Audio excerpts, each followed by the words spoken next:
రుణమాఫీకి 10,000 కోట్లు అవుతుంది. అంటే 31,000 కోట్లు మేము ఇవ్వాలి రుణమాఫీ మొత్తం. 42 లక్షల ఖాతాలు మాకు వచ్చినాయి. 42 లక్షల ఖాతాలకి 31,000 కోట్లు బాకీ ఉన్నారు వాళ్ళు. అంతవరకు ఇచ్చే బాధ్యత మాది. 31,000 కోట్లే వాళ్ళు ఇచ్చింది. బ్యాంకులు 42 బ్యాంకులు ఉన్నాయి అక్కడ తెలంగాణలో. 42 బ్యాంకుల యొక్క బ్రాంచులు మొత్తం లెక్క మాకు ఇచ్చింది. తెలంగాణలో అప్పు ఉన్నటువంటి రైతుల యొక్క ఖాతాల యొక్క అమౌంట్ వచ్చి 31,000 కోట్లు. ఇప్పటికి 22 లక్షలు ఇచ్చాం. గత ప్రభుత్వం ఇచ్చింది 40 లక్షలే, ఇచ్చింది 20 లక్షలే. గత ప్రభుత్వం రుణమాఫీలో ₹1,00,000 వాళ్ళు ఇచ్చింది. అప్పుడు కూడా 40 లక్షల మంది రైతులే. ఇప్పుడు 42 లక్షలు అయ్యారు. ఇప్పుడు నేను సంవత్సరం అప్పు తీసుకుంటే నెక్స్ట్ ఇయర్ దాన్ని మళ్ళీ రెన్యువల్ చేసి కట్టి మళ్ళీ నేనే తీసుకుంటా. రైతులు పెద్దగా పెరగరు, కానీ 2 లక్షలు పెరిగారు. పోయిన ప్రభుత్వంలో ఉన్న ఖాతాలు 40 లక్షలు, ఇప్పుడు వచ్చిన ఖాతాలు 42 లక్షలు. సో ఈ 42 లక్షలకి మీరు ఈ 2 లక్షల రూపాయలు వేస్తా ఉంటున్నారు. అంటే ఇప్పుడు 2,50,000 ఉంటే 50,000 వాళ్ళు కట్టుకుంటే మిగతా 2 లక్షలు. అంటే రుణ విముక్తులు కావాలంటే అతను 50,000 కట్టకపోతే మళ్ళీ అతను కొత్త లోన్ రాదు. నేను 2 లక్షలు ఇచ్చినా కూడా అతనికి రెన్యువల్ కాదు, మళ్ళీ కొత్త అప్పు రాదు. అయినప్పుడు ఆ కుటుంబం మళ్ళీ ముందుకు పోదు. అందుకని 50,000 కట్టి నువ్వు 2.5 లక్షలు తీసుకో అప్పు.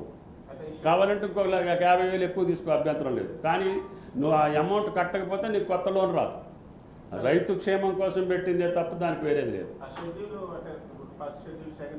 నెక్స్ట్ మంత్ ఇప్పుడు క్యాబినెట్లో డిస్కస్ చేసి ఈ నెలలో ఈ కాడికి ఇస్తాం, ఈ నెలలో ఈ కాడికి ఇస్తాం.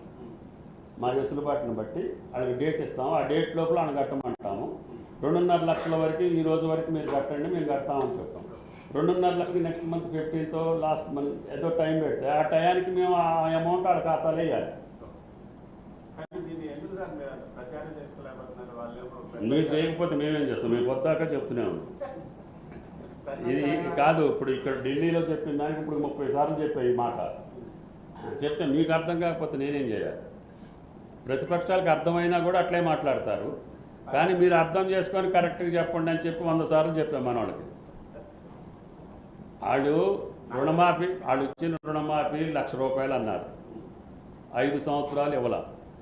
ఎప్పుడు ఇచ్చింది? ఎలక్షన్ కోడ్ వస్తుంది, ఎలక్షన్ నోటిఫికేషన్ వస్తుంది అనగా రింగ్ రోడ్ అమ్మి 7,000 కోట్లు ఇచ్చారు. అంతేనా? ఓఆర్ఆర్ అమ్మి తాకట్టు పెట్టి ఆ రాత్రికి రాత్రి 13,000 కోట్లు ఎంతో జమ చేస్తే అందుట్లో మళ్ళీ వెనక్కి వచ్చింది. తతిమాయి 10,000 కోట్లు ఇంకా పెండింగ్ ఉన్నాయి. అప్పుడు 40 లక్షల ఖాతాలకి 20 లక్షల ఖాతాలకే వెళ్ళినాయి. 20 లక్షల ఖాతాలకు ఇవ్వాల.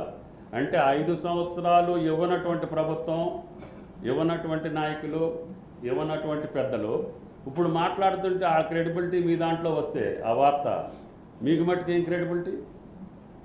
అరే మీరు ఎందుకు ఇవ్వలేదా? 5 సంవత్సరాలు ఇవ్వలేదు. వాళ్ళు మొదటి పంట కాలానికే ఇస్తున్నారు కదా.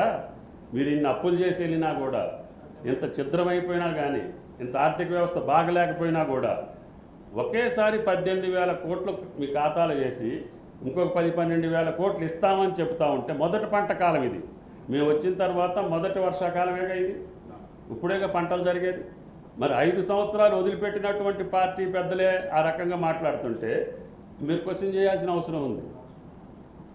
Okay, thank you. దాని తర్వాత రాష్ట్రంలో మొట్టమొదటిసారిగా పంటల బీమా. ఇంతవరకు అందరి రైతులకి ప్రీమియం ప్రభుత్వమే కట్టి ఇన్సూరెన్స్ చేసినటువంటి సందర్భం భారతదేశంలో ఏ రాష్ట్రంలో లేదు. తెలంగాణ రాష్ట్రంలో ఆ నిర్ణయం కూడా తీసుకున్నాం. రేపు వచ్చే నెల నుంచి వచ్చే క్రాప్కి అన్ని ఎకరాలకి, అన్ని రైతులకి, అన్ని పంటలకి మేమే ప్రీమియం కట్టి ప్రభుత్వం ఇటువంటి అకాల వర్షాలకు కానీ ప్రకృతి వైపరీత్యాలకు కానీ నష్టం జరిగితే ఆ పంట నష్టాన్ని ఇప్పించేటటువంటి బాధ్యత తెలంగాణ ప్రభుత్వం, రేవంత్ రెడ్డి గారి ప్రభుత్వం తీసుకుంది. దానికి ముఖ్యమంత్రి గారికి ధన్యవాదాలు తెలియజేస్తూ రైతుల్ని తప్పకుండా ఆదుకునే బాధ్యత మేము తీసుకుంటాం. అమ్మా దగ్గరగా 3,000 కోట్ల దాకా అవ్వచ్చు అనుకుంటున్నాం. టెండర్ పిలుస్తాం. దానికి మా కండిషన్కి తగ్గట్టుగా ఏ కంపెనీ వస్తే ఆ కంపెనీ వాళ్ళతో మళ్ళీ వ్యవహారం చేసి ఈ సంవత్సరం నుంచి ప్రతి ఎకరానికి, ప్రతి రైతుకి, ప్రతి పంటకి పంటల బీమా పెట్టేటటువంటి పథకం ఒక తెలంగాణ రాష్ట్రంలోనే భారతదేశంలో మొదలు పెడతాం.